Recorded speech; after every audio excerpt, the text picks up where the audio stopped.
In today's video, I'm going to teach you how to add a time tracker in ClickUp. If you want to keep a better record of how long tasks take, ClickUp's built-in time tracking feature is a simple and useful tool. Once it's enabled, you can start timing work directly inside your tasks, which makes it easier to stay organized, monitor productivity, and log time accurately.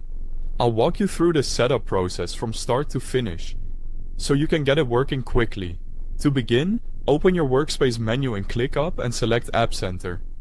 This is where you can manage integrations, features, and Click apps for your Workspace. If you're not sure where to find it, just look for the main Workspace navigation area and open the menu from there. Once you're in the App Center, go to the left sidebar and click All Click Apps. This section shows all of the available Click apps you can enable for your Workspace. Click apps are optional features that let you customize how ClickUp works. So this is the place where you'll turn on time tracking. Next, use the search bar to look for time tracking. Searching is usually the fastest way to find it, especially if you have a lot of Click apps visible. When you see time tracking in the results, you're ready for the next step. Now turn on the toggle beside time tracking. Enabling this activates the feature so it can be used in your Workspace.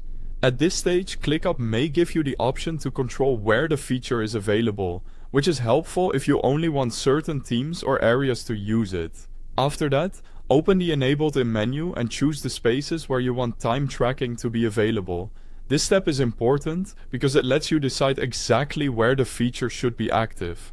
If you want multiple spaces to use time tracking, make sure you select each relevant one before moving on. With setup complete, open any task in one of the spaces where time tracking is enabled. Inside the task, click Track Time. This is where you'll access the timer and begin recording work on that specific task. Finally, click Start to begin tracking your work. The timer will run until you stop it, so when you're finished, make sure to stop the timer to keep your time logs accurate. This is especially helpful if you're tracking billable hours, measuring productivity, or reviewing how long projects actually take. And that's it. You've successfully added and started using a time tracker in ClickUp. Thanks for watching.